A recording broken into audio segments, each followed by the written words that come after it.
As I'm sure our listeners are well aware, on the 8th of September, Queen Elizabeth, the longest reigning monarch in British history, died. Shortly afterwards, wall-to-wall coverage of her death and the subsequent proceedings covered the UK's newspapers, radios and televisions as the United Kingdom went into national mourning. Parliamentary proceedings pushing the new Prime Minister Liz Truss's new agenda stopped, the weekend's Premier League fixtures were indefinitely postponed, museums closed, concerts were cancelled, planned rail strikes on disputes over jobs, pay and working conditions were put on hold, and a 7-day period of national mourning was initiated for the passing of their much-beloved ruler. King Charles, after waiting for over 70 years as second in line, soon ascended to the throne, and queues stretching as far as 8 kilometres graced the streets of Britain as people bowed farewell to a public figure that had been reigning for nearly 90% of the population's entire lives. From the outside looking in, this all may seem quite bizarre. After all, only about 7.7% of the global population still lives under a monarchy. However, to understand British politics, it's important to understand Britain's relationship with its monarchy, its defining role in recent history and political discourse, and the role of the monarchy for future generations going forward. My name's Jonathan Spotswood, executive producer, and this is Britain Unveiled.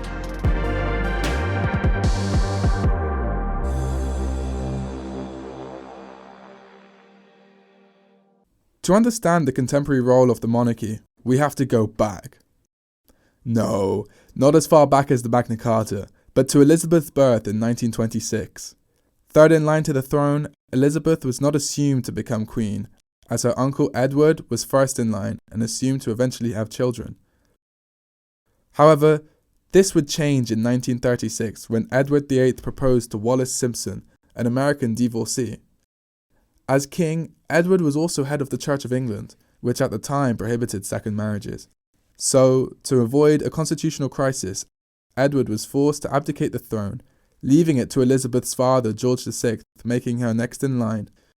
By the summer of 1952, while in Kenya, headed to a tour of Australia and New Zealand, she received news of her father's passing. Now queen, she flew back to England, and after a mourning period of 3 months, she started carrying the duties of the sovereign, opening Parliament for her first time in 1952. However, at the beginning of the post-war period, the influence of the British Empire, and thus the influence of the British monarchy as a whole, was fading. India became independent by 1947, and one by one, throughout the 20th century, countries were liberated from British occupation. Between 1945 and 1965, the population under British rule outside the UK fell from 700 million to 5 million, 3 million of which were in Hong Kong. That's a fall from 30% to less than 0.1% of the global population.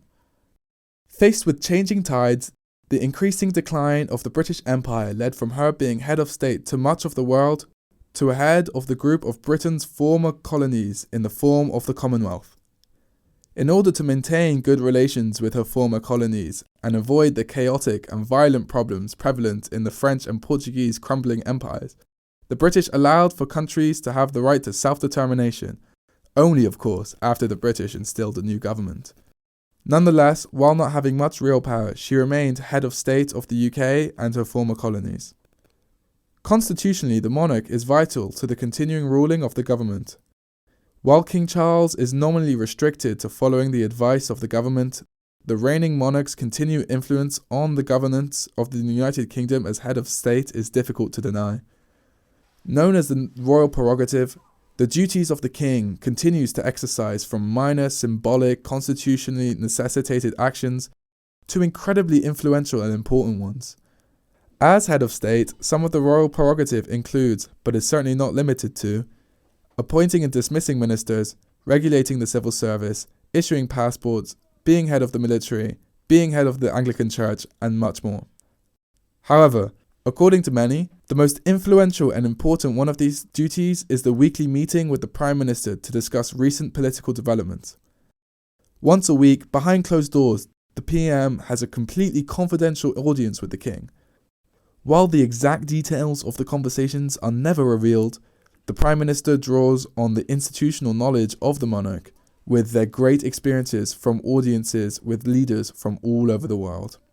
Former Prime Minister David Cameron explains the meeting's importance in the following clip. It's probably the greatest privilege of being a Prime Minister is that you get to see this extraordinary public servant up close and spend time with them. You see them for 1 hour every week while Parliament is sitting. There's no one else in the room.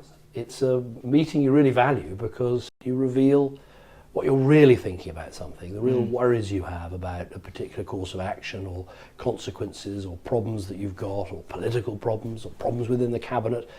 You know, you felt you could say absolutely anything. And often you knew her great experience. If ever you were talking about foreign affairs, she knew most of these foreign leaders probably better than you did. And you knew you were listening to someone who really knew what they were talking about.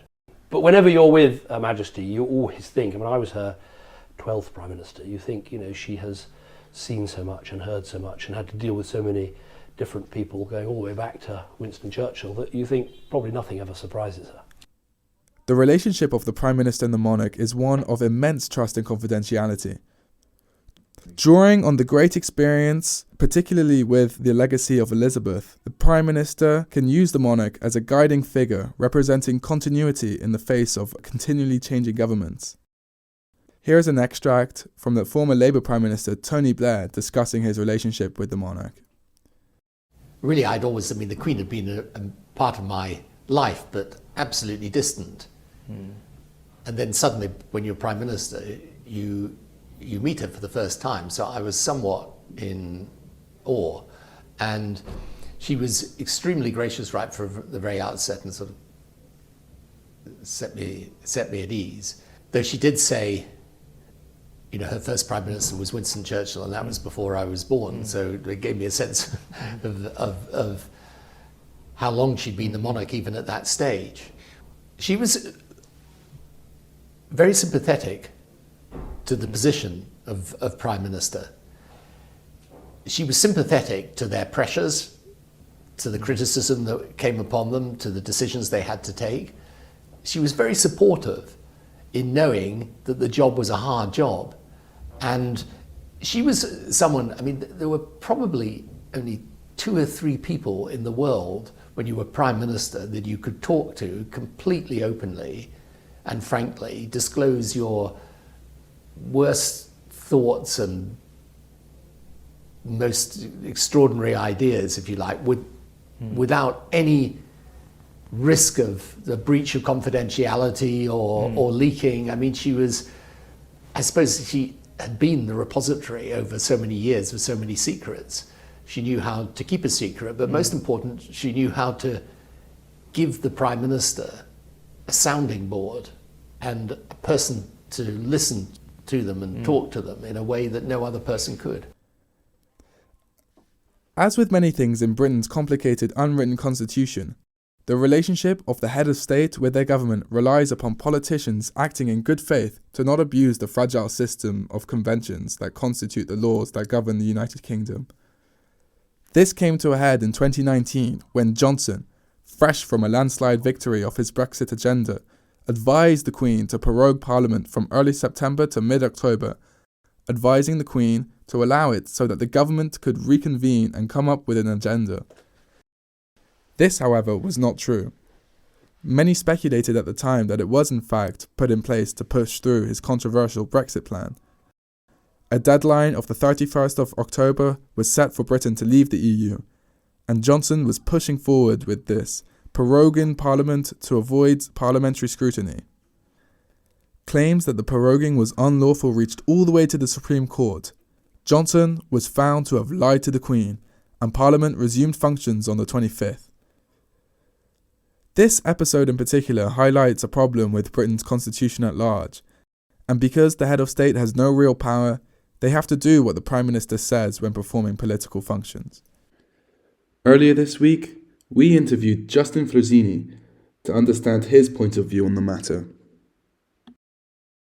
Hello, my name is Justin Frosini. I'm an Associate Professor of Comparative Public Law here at the Bocconi, and I'm also the director of our new Bachelor in Global Law that will be starting in September. And I specialise in comparative constitutional law, doing a lot of stuff on Brexit, devolution, federalism, regionalism, also a niche topic, legal values of constitutional preambles, but I don't think we'll be talking about that today.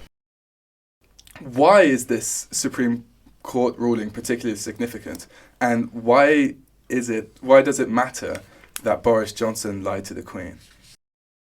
Let me begin with a premise that proroguing Parliament in itself is something that has been done for centuries, and it's simply sort of putting an end to a session of Parliament, having a new session with an opening of Parliament with the King's Speech, which is fundamentally the programme of the government of the day, underlining what they would intend to do. So prorogation as such was not something that was considered to be null and void by the Supreme Court.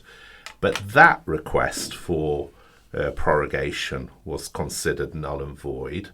And in particular, the Supreme Court was of the opinion that the Prime Minister had misled the Queen. This is important because in a constitutional monarchy, if the Queen is requested to do something, for example, prorogation of Parliament, dissolution of Parliament, appointment of the Prime Minister, and so on and so forth, this is something that constitutionally the monarch has to do, because we're in the presence of a constitutional monarchy, sometimes also referred to as a parliamentary monarchy. But obviously, when these requests are made, the monarch must be fully informed on the reasons for doing this. Now, in 2019, it was very clear that the real reason for asking for this rather long prorogation was in order to prevent there being any debate in the Parliament about the then Prime Minister's ideas on how to obtain Brexit. The Supreme Court came to the conclusion that the monarch had been misled by the Prime Minister, and therefore the act with which Parliament had been prorogued was null and void. You hear banded around this theory of this idea of good chaps in UK politics. This idea that the UK's unwritten constitution relies on the self-restraint and integrity of political actors rather than formal rules or checks and balances. But how does this relate to the state of British politics now? And how is this particularly being undermined in recent years? There is something that is often referred to as the good chaps doctrine. I think it was Peter Hennessy that first developed this concept. And of course, this has been developed because the United Kingdom is so peculiar from a constitutional point of view, because it's one of the few countries in the world that doesn't have a codified constitution. Many would say it has an unwritten constitution. I think we should be more precise and say that it has an uncodified constitution. And therefore there are lots of rules in the British constitutional system that are based on constitutional conventions, constitutional practice, and so on and so forth. And there is a general understanding, or there was a general understanding, that everyone, all politicians on both sides of the House, and therefore in a bipartisan way, would follow these rules and would never put them into question in any way. There is a debate today as to whether that is still happening, and certainly I think we saw the system beginning to shake a little bit under the Johnson premiership, where there are many observers and commentators that have said that he wasn't really following this good chaps doctrine. At the same time, however, I should underline the fact that there are safeguards in place, and one of them is the Supreme Court. When Johnson, with the prorogation in 2019 overstepped the line. The Supreme Court came into play and said that this was something that couldn't be done, that it was null and void, something very similar to saying that it's unconstitutional, although the British system doesn't have judicial review of constitutionality as we have in the United States. The popularity of the monarch as a figurehead in Britain is unquestionable. According to YouGov polling, 62% of Britons believe that the monarchy is good for Britain. And it shows. The monarchy, for better or for worse, is part of the British identity.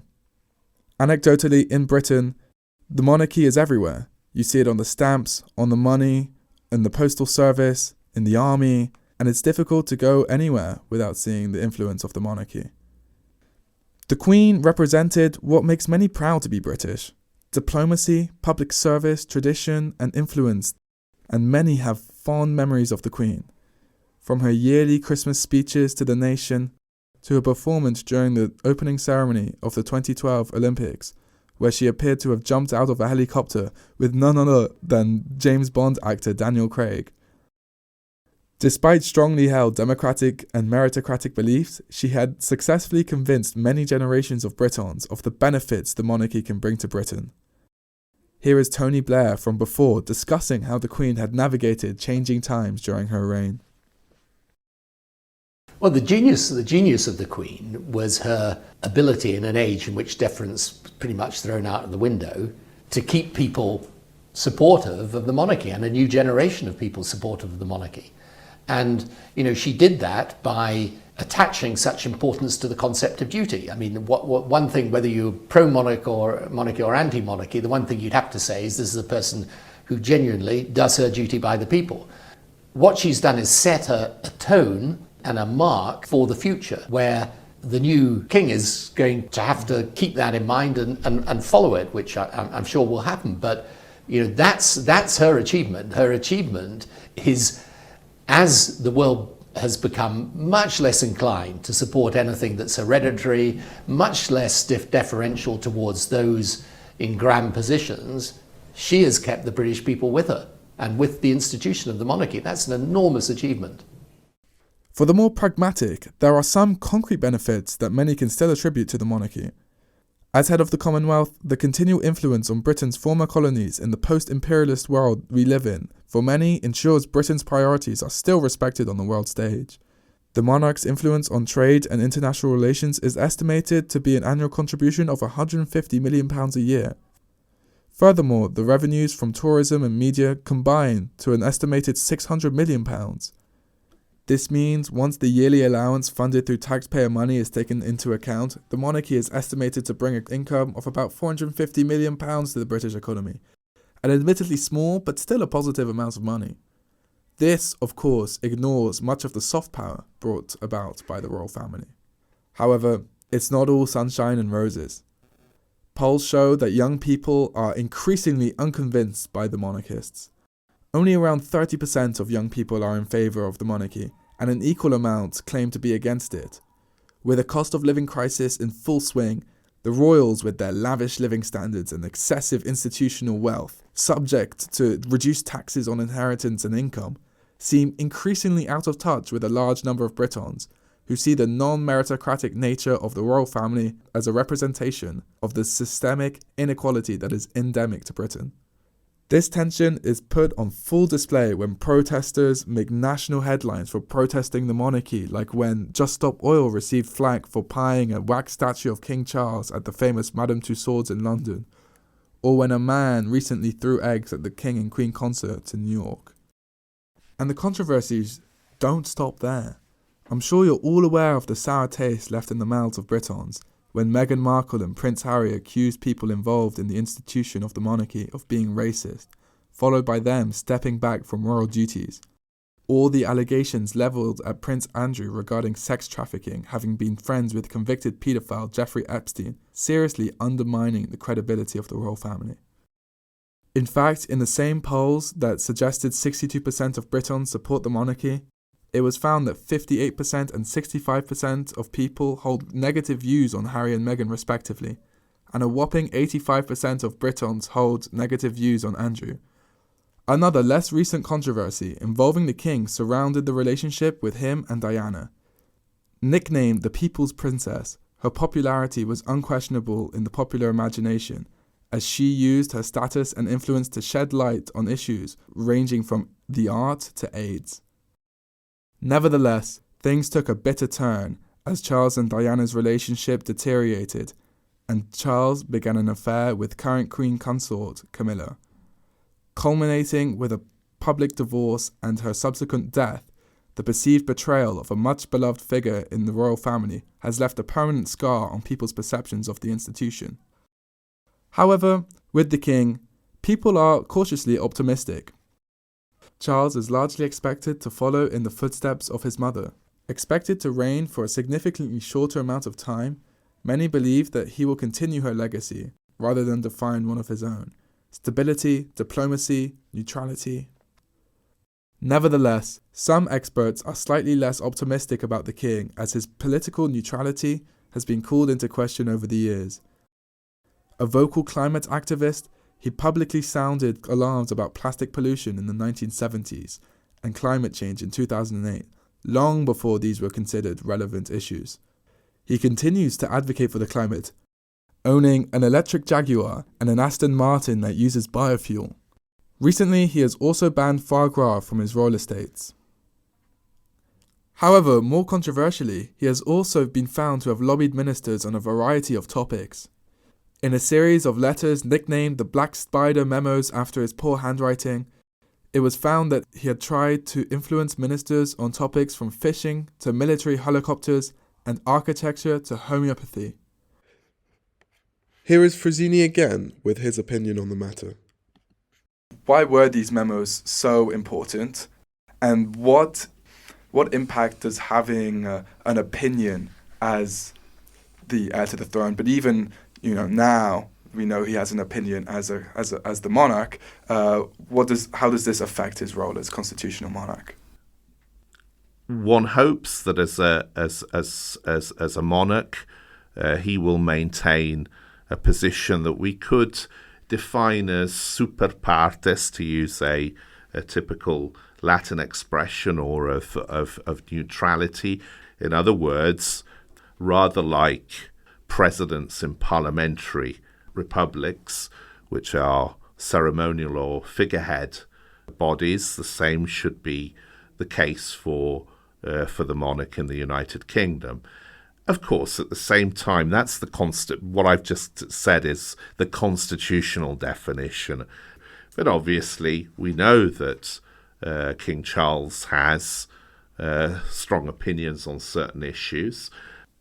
I think as long as these are not seen as politically biased in one way or another, general comments on certain issues can be made. Among other things, as long as he maintains a sort of general opinion on this, I think it's something that's probably shared by the majority of the British people. However, it would certainly be inappropriate for the king to be lobbying the prime minister or single ministers on issues of one sort or another. Of course, this leads to I think there's kind of an elephant in the room with regard to this question that you've put to me, and that is, does it make sense in the 21st century to have a constitutional monarchy? And I guess we've always known Great Britain as being the United Kingdom of Great Britain and Northern Ireland. We could say, has the time come for a change and for Britain to move towards a republic? And at the same time, we also have to look at the opinion polls and what the British people as a whole think of all of this. And at least for the moment, it would appear that the majority are in favour of maintaining the monarchy. So as long as that is the case, I guess all is legitimate, as it were. At least for the moment, the monarchy in the UK doesn't seem to be going anywhere. Its long legacy of neutrality and public service set in the 20th and 21st century by Queen Elizabeth will continue to be relevant for a long time to come in British politics, no matter who wears the crown. Times may be changing, and the monarchy has changed dramatically with it. Nevertheless, the monarchy's influence on the day-to-day lives of Britons remains ever important. It's up to Charles now to ensure that the monarchy remains distant enough to not infringe on constitutional obligations, but relevant enough to sustain public support required to keep it alive. My name is Jonathan Spotswood, executive producer. This has been Britain Unveiled. Thank you for listening.